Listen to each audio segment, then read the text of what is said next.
예, 귀한 하루 주셨습니다. 할렐루야 샬롬. 우리 인사합니다. 할렐루야 샬롬 샬롬 샬롬 샬롬 샬롬 샬롬. 하나님 사랑합니다. 여러분 주 안에서 사랑합니다. 오늘 여호수아 11장 우리 16절에서 23절까지 함께 읽었습니다. 이제 북부 지역의 정복이 끝난 상태. 그래서 23절에 보면 내일 또 구체적으로 그 부분 함께 나누겠지만 이제 전쟁이 그쳤더라입니다. 전쟁이 그쳤더라. 오늘은 그래서 북부 지역의 정복, 하나님께서는 확진한 성읍이 하나도 없고 하나도 없게 하셨다. 하나님의 명령에 여호수아가 순종함으로, 하나님만 전폭적으로 의지함으로, 누구 외에는 히위 족속이죠. 히브론 기브온 주민 히위 족속 외에는입니다. 외에는 그 히위 족속은 거짓말을 했지만, 속였지만 제일 먼저 와가지고 확진하겠습니다 해서 영원한 종으로 성전에서 물깃고 나무 패는 그런 종들이 그 부족은 그렇게 되고, 나머지는 그렇게 모두 다 점령하고 가는데도 아무도 저희들이 잘못했습니다 하고 나서는 사람이 아무도 없었죠. 그래서 결국은 전쟁이 그치는 일, 전쟁이 그쳤다 해서 모든 성읍을 다 점령한 것은 아니었다라고 이렇게 나와 있습니다. 이제 정말 그 모든 전쟁에 승리하는 그 권력이 완전하여졌다라는 그런 뜻을 갖고 있다. 온 땅이란 16, 7절에 묘사하는 것처럼 남쪽 네게부에서 북쪽 레바논 경계까지, 지형에 대한 것 우리 한번 잠깐 또 듣고 나도 또 잊어버리고, 우리가 사는 그 땅이 아니다 보니까 여기 우리 살고 있는 남한, 그죠? 경기도, 충청도, 부산, 광주, 강원도 이런 데는 다 기억이 나고 얘기를 들으면 훤히 알죠. 어느 지점쯤이다라는 것을 알지만 이곳은 지명이 생소합니다. 그래서 들어도 또 잊어버리지만 우리는 반복해서 들으므로 거기 그 족속, 민족들 이렇게 생각할 수 있도록 한번 찾아봤습니다. 산지는 유다 남쪽과 에브라임 산지, 유다 남쪽과 에브라임 산지를 가리키고 있다. 남방은 유다 남쪽 지역에 풀이 나지 않는 사막이고, 고센은 가나안의 동남쪽 지역. 고센 지역 많이 나오죠? 고센 땅 많이 나옵니다. 가나안의 동남쪽이구나. 그리고 남방은 유다 남쪽 지역에 풀이 나지 않는 사막. 풀이 나지 않는 사막이 얼마나 황량할까요? 그죠? 그리고 평지는 지중해 안에 저지대 쇠펠라 지역, 평지입니다. 아라바는 갈릴리에서 사해에 이르는 지역. 이스라엘 산지와 평지, 여기서 산지는 남부 유다 산지가 아닌 중부 팔레스타인 지역이다. 그리고 평지는 요바로부터 갈멜산에 있는 골짜기입니다. 한락산은 사해로부터 남서쪽으로 16km 아라바 지역의 남쪽에 위치하고 있고 이스라엘의 남쪽 경계이다. 이걸 저희들 지도를 PPT로 띄우고 함께 보면 좋은데 그럴 수는 없고요.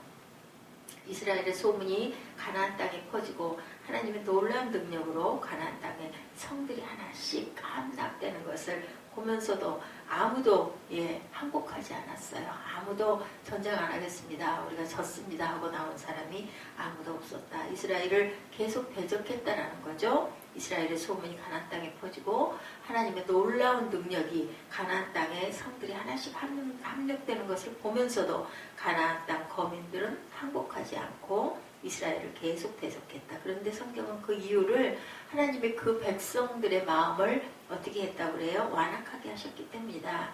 하나님의 가나안 거민을 버리셨기 때문에 그들의 마음에 항복해야 되겠다라는 마음 자체도 일어나지 않도록 내버려 두셨다라는 그런 뜻을 하고 있죠.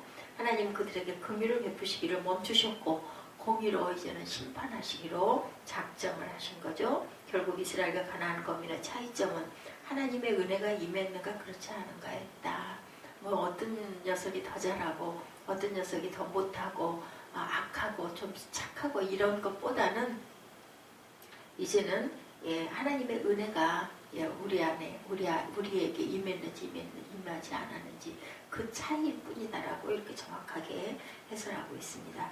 이스라엘은 은혜를 입어 승리를 거둔 반면에 가나안 백성은 더욱 완악해져서 결국 멸망하겠다. 그렇죠. 하나님의 은혜죠. 전쟁 자체가 지금 하나님이 하시는 거지. 사람 이스라엘 그 민족들이 싸워가지고는 이길 수가 절대로 없는, 훨씬 더 가나안에 있는 그 민족들의 군인들이 잘 훈련된 그런 사람들입니다. 이스라엘은 은혜를 입어 승리를 거두었다는 거죠. 하늘의 시민권을 가진 하나님의 자녀로 말하고 행하는 자들이 되어야 한다. 우리가 깨달아 알아야 될 것. 내가 내 힘으로, 내가 잘나서, 내가 똑똑해서 내가 잘 살고 있는 게 아니다. 우리가 먹고 자고 입고 이렇게 건강하게 서서 걸어다닐 수 있는 모든 것들이 하나님의 은혜다. 그러면 여러분 몸이 불편하거나 아니면은 삶이 공고하거나 가난하거나 아니면 좀 풍요롭거나 이 모든 것들이 내가 잘나서 내가 똑똑해서가 아니라 하나님의 은혜로 우리에게 주시고 우리 마음 안에는 아유 내가 잘못했네. 아유 이거는 정말 하나님께 기도해야 되겠네. 이런 마음 자체를 주시는 것도 하나님의 은혜다. 하나님의 말씀을 듣고 묵상함으로 온유한 심령으로 변화되도록 우리는 늘 힘써야 된다. 23절이죠. 모세를 통해 주어진 야훼의 말씀에 여호수아가 순종했음을 알려주고 점령할 땅을 구분에 따라 기업으로 나누어 주었다. 그리고 전쟁이 이제는 그쳤다는 동사가 조용하고 잠잠하게 휴식하는 상태를 묘사하고 있다. 이스라엘은 여러 날의 전투 끝에 온 땅을 차지하고 전쟁이 없는 평화로운 삶을 살 수 있게 되었다. 결론이죠. 11장 결론이. 물론 온 땅을 취했다는 말은 가나안 땅을 남김없이 다 차지했다라는 뜻은 아니다. 다만 전쟁의 승권을 잡게 됐다. 이제는 정복했다는 것. 결국은 아브라함에게 약속하신 것을 이루셨다. 하나님께서 이루셨다. 가나안을 너에게 주겠다고 하셨잖아요. 그런 것처럼 우리에게 베푸신 개인적이거나 공동체적인 모든 하나님의 약속은 더딘 것 같지만 어떻게 해요? 반드시 이루어진다. 하나님께서 우리에게 주실 영원한 안식과 평화를 위해서 믿음의 싸움을 우리는 계속해서 싸워나가야 되겠다. 우리가 하루에도 수백 번씩 우리 마음 안에 완악한 마음들이 들죠. 혈기가 나고 화가 나고 그리고 싸우게 되고 고함치게 되고 밉고 때리고 싶고 이런 마음들, 좋지 않은 모든 마음들을 누가 하나님께서 다스려 주시옵소서. 우리는 끊임없이 기도해야 된다. 그러면 어떠한 힘들이 이렇게 가나안을 잘 정복할 수 있게 되었는가? 힘은 없었는데도 여호수아가 북부 지역 정복을 하는 사건을 통해서 승리하는 삶의 비결, 어제도 그제도 계속 끊임없이 이 11장 본문을 가지고 우리가 단락으로 나뉘어서 봤기 때문에 이제는 좀 마음에 여러분들 박혔을 것 같습니다. 이스라엘 가나안 땅 정복이 이러이러하게 해도 멈추고 달도 제자리에 머물게 하면서까지도 하나님께서 기적적인 그런 행함이 있으셨구나. 온전히 우리가 하나님을 의지할 때 이런 기적들은 일어난다. 하나님께서 가장 복을 주고 싶어하는 사람 언제나 하나님을 의지하는 사람이다. 내가 잘나서 내가 똑똑해서 하고 목이 곧은 자들은 주시고 싶어도 주실 수가 없다. 그 마음이 어떻게 해서 완악하기 때문에 주님은 사도 바울을 무척 사랑하셨죠. 또 그를 통하여 많은 능력을 나타내셨습니다. 그러나 그에게는 뭐가 있었어요? 육신의 가시가 있었어요. 그래서 여러 번 기도했습니다. 그런데 결국 하나님께서 주시는 응답은 그것으로 족하다라고 말씀하시죠. 내 은혜가 그만하면 족하다라고 말씀하셔서 더 이상 기도하지 않고 그 가시들을 견디면서 극복하면서 계속해서 하나님의 나라를 확장하는 그 일을 열심히 했습니다. 세 번이나 간절히 기도했는데도 더 이상 그것을 인하여 기도하지 말라. 내 은혜가 그것을 족하다. 왜냐하면 교만해질까봐 하나님을 의지하지 않게 될까봐. 그렇다면 우리에게 어려움이 있고 환난이 있고 힘든 일들이 있을 때 우리가 깨달아야 될 것은 이러한 일들을 통해서 내가 하나님을 적극적으로 의지할 수가 있지. 이러하기 때문에 내가 하나님을 찾게 되고 부르게 되지. 이게 하나님의 은혜다라는 것을 우리가 깨달아야 된다는 거죠. 당장은 그 모든 일들이 다 해결이 돼서 평안했으면 좋겠고 잘 먹고 잘 살았으면 좋겠는데 그렇게 했다가는 네가 나를 떠날 거다. 하나님께서는 아신다는 거죠. 은혜 주시기 위해서 우리에게 공고함도 때로는 주시기도 한다. 또한 세상에 악한 세력들이 나를 공격할지라도 그것을 끝내는 싸워서 이길 수 있는 모든 힘도 하나님께서 주신다는 것을 우리가 알아야 된다. 끊임없이 우리를 향해 공격해오는 거대한 세상의 파도입니다. 그 파도가 없을 데가 없죠. 어디나 다 그 파도는 있습니다. 그래서 문제가 없는 곳을 가려면 공동묘지를 가야 된다라는 오죽하면 아주 생각할수록 맞는 말씀이죠. 공동묘지 외에는 우리가 움직이지 못하고 아무것도 하지 못하고 아무 생각도 하지 못하게 되면은 어떠한 일이 닥쳐와도 그것을 우리가 대적할 수도 없습니다. 그렇기 때문에 하나님을 대적하여 일어나는 무리들은 언제나 자기들의 숫자를 의뢰하죠. 이만큼 군대가 있고 이만큼 힘이 세고 이만한 우리 능력이 있어 우리가 할 수 있어 하지만 그것도 다 뭐예요? 하늘 아래 하나님 은혜 아래 있다는 것을 우리가 깨달아 알아야 된다. 하나님이 소수를 통해서 다수를 무찌르는 일들을 성경에서 많이 봅니다. 그래서 우리가 하나님이 주신 말씀 이사야 말씀이죠. 약한 자가 강공을 이룬다.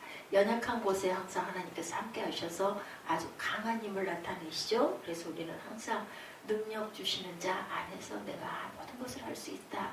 하나님의 능력이 아니면 하나님의 은혜가 아니면 우리가 이렇게 건강하게 하나님 자리에 나와서 예배할 수도 없죠. 그 마음도 일어나지 않습니다. 왜냐하면 지금 오늘 여기 가나안의 민족들에게 하나님께서는 뭐 했다 그래요. 이제는 그들에게 그런 마음 자체도 일어나지 않겠다라는 걸 아주 하나님께서 아주 무서운 말씀을 하고 있습니다. 우리 보니까 16절부터 우리 잠깐 봅니다. 여호수아가 이같이 그 온 땅 산지와 온 대객과 고센 온 땅과 평지와 아라바와 이스라엘 산지와 평지를 점령하였으니 세일로 올라가는 한락산에서부터 헤르몬산 아래 레바논 골짜기 바알갓까지라. 그들의 왕들은 모두 잡아 쳐 죽였으며 18절에 여호수아가 그 모든 왕들과 싸운 지가 오랫동안이라. 19절에 기본 주민 히위 족속 외에는 이스라엘 자손과 파친한 성읍이 하나도 없고 이스라엘 자손이 싸워서 다 점령하였으니 20절 말씀이죠. 그들의 마음이 완악하여 이스라엘을 대적하러 싸우러 온 것은 여호와께서 그리하게 하신 것이라. 그들을 진멸하여 바치게 하여 은혜를 입지 못하게 하시고 야훼께서 모세에게 명령하신 대로 그들을 멸하게 하시면더라. 그때에 여호수아가 가서 산지 헤브론과 드빌과 아낙과 유다 온 산지와 이스라엘의 온 산지에서 아낙 사람들을 멸절하고 그가 또 그들의 성읍들을 진멸하여 바쳤으므로 이스라엘 자손의 땅에는 아낙 사람들이 하나도 남지 아니하였고 가사와 가도와 아스도데만 남았더라. 이와 같이 여호와께서 모세에게 말씀하신 대로 온 땅을 점령하여 이스라엘 지파의 구분에 따라 기업으로 주매 그 땅에 전쟁이 그쳤더라라고 나오죠. 그 재물과 모든 그 호흡 있는 자는 하나도 남기지 아니하였다고 나타나 있습니다. 그리고 명령하여 여호수아는 그대로 행하여 야훼께서 명령하신 그 모든 것을 하나도 행하지 아니한 것이 없었더라. 이것은 하나님께서 그들의 마음을 이렇게 완악하게 하였다. 바로에게 그랬죠. 12가지 재앙이 내렸을 때도 계속해서 이제는 내가 항복한다 하고도 끝까지 12가지 재앙을 자기의 장자가 죽을 때까지 그것을 그대로 밀고 나가고 같이 싸웠던 것은 바로의 마음을 하나님이 완악하게 하셨더라라고 증거한 것처럼 오늘도 말씀에 그렇게 말씀하고 있습니다. 하나님을 대적하여 일어나는 우리는 언제나 우리의 숫자를 의뢰해서는 안 된다. 내가 약할 때 강함 주시는 하나님이라는 것을 꼭 알고 하나님만 의지해야 된다. 그리고 하나님께 순종해야 된다. 이 항상 사사시대에도 13만 5천 명의 미디안 군대가 쳐들어오자 이에 대항하기 위해 기드온에게 3만 2천 명의 이스라엘 백성들이 몰려들었을 때 하나님께서는 계속 간추려 내시죠. 그래서 결국은 300명만 남기고 이 사사기 7장 2절입니다. 너를 쫓는 백성이 너무 많다. 내가 그들의 손에 미디안을 붙이지 아니하리니 이는 이스라엘이 나를 거스려 자긍하기를 내 손이 나를 구원하였다 할감이니라. 네 잘나서 나 잘나서 이겼지 하나님이 우리를 이기게 하셨다는 것을 깨닫지 못할까봐 그래서 그들을 다 추립니다. 교만하기로 이름단 이스라엘 백성들이 자신들의 힘으로 이겼다고 생각하여 하나님께 영광을 돌리지 않을까봐 하나님께서는 영광 받으시기 위함인데 그 영광 받으시기 위한 그 목적이 있으신 것 같아요. 영광 받기 위해서는 우리가 너무 자긍하여서 잘났다고 교만하여져서는 안 되니까 어디로 가니까 멸망으로 가니까 우리의 생활 가운데 어려운 일들이 있을 때 그것들이 안 이루어질 때는 우리가 더 기도해야 되는구나. 하나님께서 순종하기를 바라시는구나라는 걸 깨달으라는 말씀이죠. 블레셋과의 전투에서 사울의 아들 요나단은 여호와의 구원은 사람이 많고 적음에 달리지 않았다. 요나단도 깨달은 거죠. 예, 그렇게 사울 같은 아들에게 이렇게 요나단 같은 아주 귀한 믿음의 아들도 있습니다. 최후의 승리는 병기나 군사력에 있지 않고 얼마나 하나님께 의지하고 하나님 말씀에 순종하는가에 달려있다는 것을 우리가 꼭 알아야 된다. 우리 생활 가운데서도 마찬가지입니다. 여호수아와 온 이스라엘이 메론 물가의 전쟁을 두려움 없이 성공적으로 수행할 수 있었던 이유는 여리고와 아이성, 아모리 여러 왕들과 남부에서 거둔 승리와 그 속에서 신실하게 함께 하신 하나님을 바라보았기 때문이다. 어떤 문제가 일어날 때, 우리 어려움이 있을 때, 앞이 깜깜할 때 항상 생각해야 될 것, 하나님께서 어떤 말씀을 어떻게 하라고 이런 일들을 주셨을까를 생각할 줄 알아야 된다. 더 겸손해져야 될 거죠. 겸비할 줄 알아야 된다. 우리가 약한 세대 속에서 담대히 서는 길은 온 세상을 합한 곳보다 강하신 하나님을 바라봐야 된다. 두려움을 보지 말고 하나님께서 나와 함께 하심을 구하고 바라볼 줄 알아야 된다.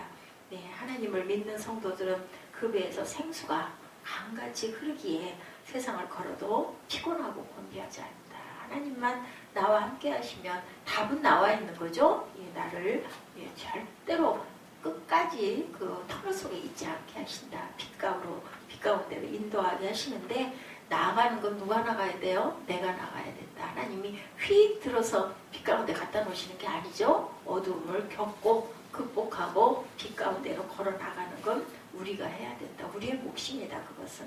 그리고 철저하게 순종하는 부분들이 나타나 있죠. 여호수아가 하솔을 진멸해 불살랐고 북부 지역 성읍들의 재물과 가축들을 탈취하고 사람은 모두 진멸시켰다고 기록되어 있습니다. 하나님이 모세에게 명하셨고 모세가 여호수아에게 명한 그 모든 일을 하나도 빠짐없이 모두 행했다. 오늘 본문에 그렇게 말씀합니다. 본문이 이 전투에 대해서 기록하면서 여러 차례를 걸쳐 명령에 대한 순종을 기록한 것은 이렇게 철저하게 순종해야 된다는 것을 강조했다는 걸 우리가 알아야 된다.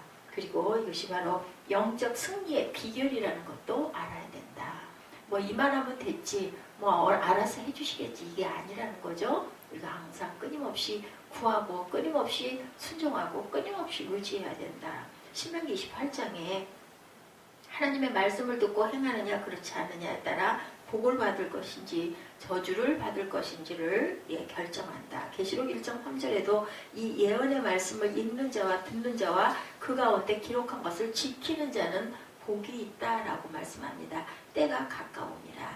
우리의 대적 마귀는 우는 사자같이 두루다니며 우리를 삼킬 틈을 찾는다. 베드로전서 5장 8절에도 증거합니다. 그래서 우리는 늘 깨어서 뭐 해야 된다? 근신해야 된다. 말씀에 순종하며 믿음의 선한 싸움을 싸우라. 디모데전서 6장 12절이죠. 그럴 때만 승리하는 삶을 살 수 있다. 그리고 또한 장점을 이용할 줄 알아야 된다. 객관적인 전력이 열세가 될 때 정규전을 벌이면 질 수밖에 없다. 비정규전으로 나아가야 된다. 그래서 밤에 해와 달을 세워놨죠. 그렇게 하면서 전쟁을 끊임없이 하게 됩니다. 이것이 여호수아가 기습작전을 이용한 이유다. 그 지혜도 하나님께서 주셨다는 걸 알아야 된다. 야간 행보는 길을 잃을 수도 있죠. 그리고 아군을 적군인 줄 알고 싸울 수도 있습니다. 그렇기 때문에 정말 위험스럽고 조심해야 되지만 그래도 꼭 그래야 할 때가 있죠. 잠도 자지 않고 계속 나아가려면 또 뭐가 있어야 될까요? 체력이 있어야 된다. 그래서 우리는 우리의 육신도 잘 돌보고 보살피기로 항상 건강하게 유지할 줄 알아야 된다. 잘 보이지 않으니 아군을 적군으로 오인해서 공격할 수도 있기 때문에 그래서 훈련된 사람들만이 할 수 있는 전법이다. 그런데 이스라엘 백성은 기습작전에 성공할 수 있었던 이유는 믿음으로 나아가고 한마음이 되었기 때문에 어디에나 연합해야 된다. 분열하면 깨지고 결국은 멸망밖에 남지 않는다는 거죠. 자기와 마음에 맞는 사람들끼리 당을 짓거나 쓸데없는 소문을 퍼뜨리거나 그죠? 편을 먹거나 해서는 안 된다. 하나님의 사람들은 자기가 가장 잘할 수 있는 것과 자신의 약한 것을 잘 알고 있어야 된다. 나는 이 부분은 약하니까 나보다 이것을 잘하는 그 사람이 맞게 해야 되겠다. 내가 따라가고 내가 순종해야 되겠다. 이런 마음을 각자 먹을 줄 알고 현명하게 대처해야 된다. 다윗이 물맷돌로 골리앗을 한 방에 때려 눕힐 수 있었던 것 한 번도 물맷돌질을 해본 적이 없는 자가 아니었었어요. 다윗은. 그죠? 양을 잘 지키느라고 계속 훈련이 되어 있었다. 물맷돌질을 해서 짐승들을 쫓아버리고 그것을 잘 사용하고 있었던 사람이기 때문에 그 강점을 이용해서 골리앗을 누구의 힘으로? 하나님의 힘으로 달려가죠. 그래서 꺾었던 것처럼 전혀 아무것도 되어 있지 않은 상태에서 어떤 기적이 그냥 뚝딱 일어나는 일은 없다는 겁니다. 그래서 우리가 삶 속에서 우리가 항상 훈련하고 나아가야 된다. 무에서 유를 창조하신 하나님이시지만 우리가 가진 지식이나 경험이나 달란트들을 하나님께서는 사용하십니다. 하나님의 12제자들이 아닌 바울을 이방인으로 사도로 사용하신 것은 우연이 아니다. 그렇죠? 히브리 문화, 헬라 문화에 능통했기 때문에 복음을 효과적으로 전할 수 있고 그가 배운 학문들이 기독교의 진리를 정립하는 데 도움을 줄 수 있었고 하나님에 대한 또한 열정이 있었습니다. 그래서 예수를 몰랐기 때문에 하나님의 아들이라는 것을 전혀 몰랐기 때문에 그렇게 예수 믿는 자들을 잡으러 다녔는데 하나님께서 다 깨닫게 하시고 나니까는 자기의 온 인생을 다 바쳐서 그죠? 지구를 몇 바퀴씩 돌면서 하나님의 나라를 확정한 사건을 봅니다. 하나님은 우리가 가진 모든 것을 사용하신다. 그렇기 때문에 항상 준비할 줄 알고 준비되어야 된다. 그리고 또한 마지막으로 인내해야 되죠. 끝까지 인내할 줄 알아야 된다는 겁니다. 여호수아는 가나안에서 오랫동안 전쟁을 치르고 승리는 거저오는 게 아니다. 부단한 순종과 영적인 싸움이 끊임없는 싸움 속에서 우리가 끝까지 인내하고 오래 참고 견디고 기다리고 순종하고 그리고 의지하고 기도할 줄 알아야 된다. 여기서 오랫동안은 약 7년의 기간 동안 이렇게 가나안 성읍들을 점령한 사실이 나타나 있습니다. 그동안 과연 이 땅에 하나님께서 주신 땅이 맞느냐는 의문을 제기하는 사람 7년이면 긴 세월이에요. 지금 우리가 이렇게 쭉 볼 때는 그냥 며칠 사이 이게 뚝딱 일어나서 뭐 전부 다 점령해가지고 각자 나눠줬고 난다. 그게 아니라는 거죠. 그 기간이 7년이나 했다. 경고했다고 합니다. 성읍은. 그리고 장대한 족속들과 계속 싸워야 됐을 때 그때 일어나는 모든 일들은 지금 우리가 성경 몇 장을 통해서 정확하게 알 수가 없습니다. 그런데도 결국은 승리했기 때문에 12지파에게 땅들을 다 나눠주고 누구에게 약속하신? 아브라함에게 약속하신 그 가나안 땅을 결국은 하나님께서는 점령해서 이스라엘 백성들이 살게 해주셨다는 것. 그렇기 때문에 우리는 그 과정을 잘 통과해 나가야 된다. 내일 일을 염려하지 말고 우리가 감당할 수 있는 싸움만을 허락하시는 하나님만 온전히 바라봐라. 전쟁은 결국은 그치기 마련이다. 언제까지나 전쟁이 일어나지는 않는다는 거죠. 그리고 개선장군이신 주님을 환호하며 찬양하는 그날이 반드시 온다. 하나님의 말씀이 우리 안에 없을 때 보이는 것은 숫자와 환경이다. 눈에 보이는 것을 인하여 우리가 당황하지 말고 불안해하지 말고 겁내지 말라. 하나님의 말씀이 우리 안에 살아있을 때는 성경의 약속이 우리의 삶을 통해서 이루어질 것을 믿기 때문에 담대하게 나아갈 수 있고 우리 마음에 평안이 임할 수 있다는 것. 그렇기 때문에 우리 마음에 불안이 찾아오는 것, 내 믿음이 약하구나라는 것을 깨달아야 한다. 히브리서 4장 8절에 여호수아가 저희에게 안식을 주었다면 다른 날을 말씀하지 않았다는 말씀이 나옵니다. 여호수아가 준 안식은 영원한 안식이 아니다.